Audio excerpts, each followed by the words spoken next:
Buenos días, mi nombre es Alejandro García, yo soy R5 del Servicio de Oncología Médica.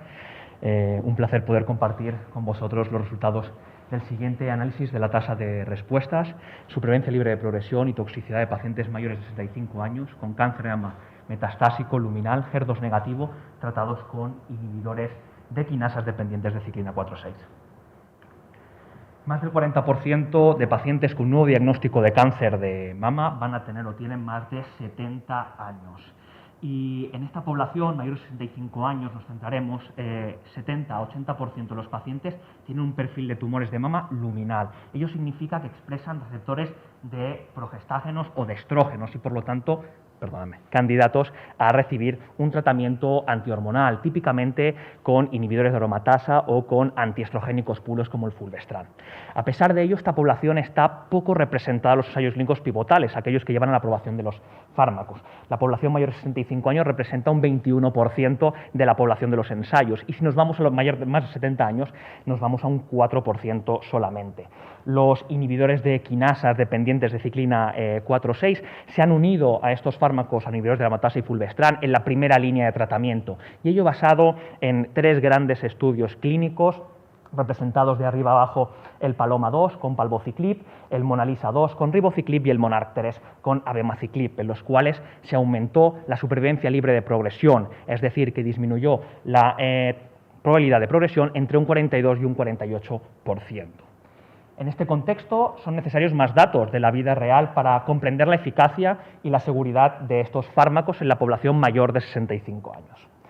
Hicimos un estudio observacional retrospectivo con pacientes con cáncer de mama luminal metastásico tratados con estos fármacos, algunos en monoterapia, la gran mayoría en combinación, lo veremos, en nuestro hospital, recogiendo datos entre octubre del 2016 y noviembre del 2019 con una mediana de seguimiento de 20 meses.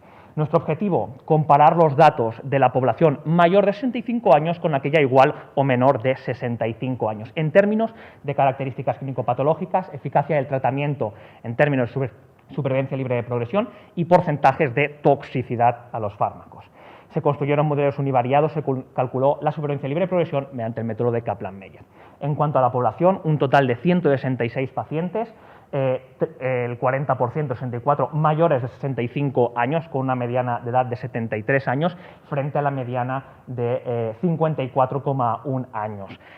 El 60% tenían enfermedad visceral al momento del tratamiento con inhibidores de quinasas. Ello significa que son metástasis que no son ni óseas ni ganglionares, otro tipo de metástasis, y la diferencia más significativa la encontramos en cuanto al estado general de los pacientes. En pacientes mayores de 65 años habían pacientes con un ECOG de 2, es decir, pacientes más frágiles, un 20% respecto al 7,8% de la población más joven.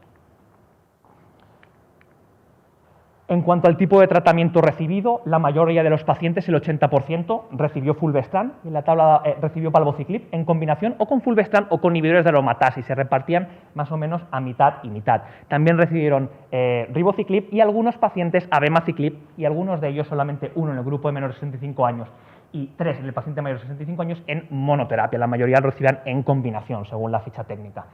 Solamente un 10% de la población global estaba dentro de ensayo clínico, recibió tratamiento dentro de ensayo clínico, reduciéndose este porcentaje al 4,7% para la población mayor de 65 años. La mayoría de pacientes lo recibió en primera línea, si bien el rango variaba desde la primera hasta la 19ª en línea. Y como mejor respuesta al tratamiento en términos de eficacia, la mayoría de pacientes, más de 2/3 de los pacientes, obtuvieron enfermedad estable o respuesta parcial como mejor respuesta al tratamiento. Por lo tanto, un beneficio clínico y radiológico. En cuanto a la supervivencia libre de progresión, los pacientes clasificados por edad, no se observaron diferencias de superioridad en términos de supervivencia libre de progresión para este objetivo entre las dos poblaciones. Ya sabiendo esto, miramos si la enfermedad visceral impactaba o no en cuanto a la supervivencia libre de progresión, viendo de nuevo que no hay diferencias en cuanto a la enfermedad visceral, responde igual de bien. Como la mayoría de pacientes recibió tratamiento en primera línea, si bien el rango podía variar para algunos pacientes, también clasificamos estos pacientes en función de la línea de tratamiento, si lo recibieron antes de la tercera línea o la tercera o posteriores. viendo que si bien la línea de tratamiento, a mayor línea de tratamiento, menor eficacia del tratamiento, la edad de nuevo no impactaba en cuanto a la supervivencia libre de progresión de estos pacientes. En relación con la toxicidad, hemos dividido la toxicidad en dos partes, la toxicidad no hematológica, básicamente astenia y porexia en la mayoría de los pacientes, si bien con abemaciclib es más característica la toxicidad digestiva por las características del fármaco, no hubo diferencias significativas entre los porcentajes de toxicidad no hematológica globales.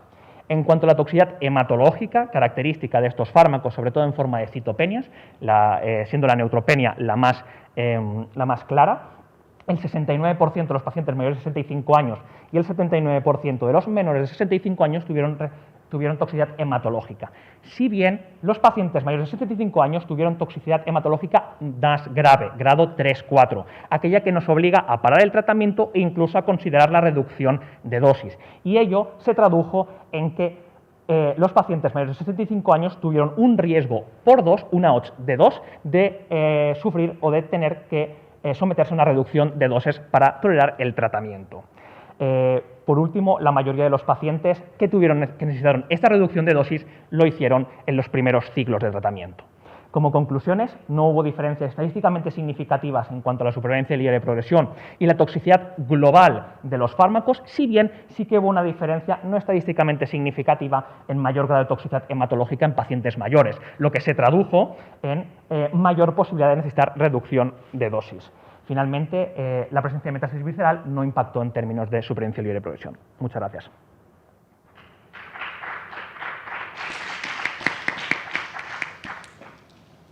Cualquier duda, cualquier pregunta.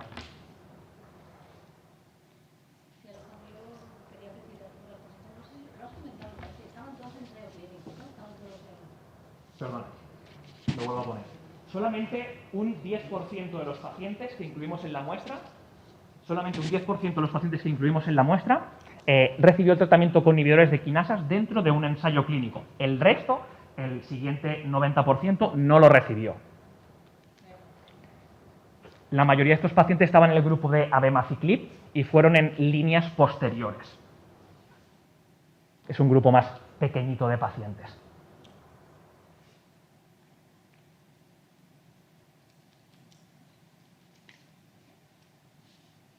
¿No? Pues muchas gracias.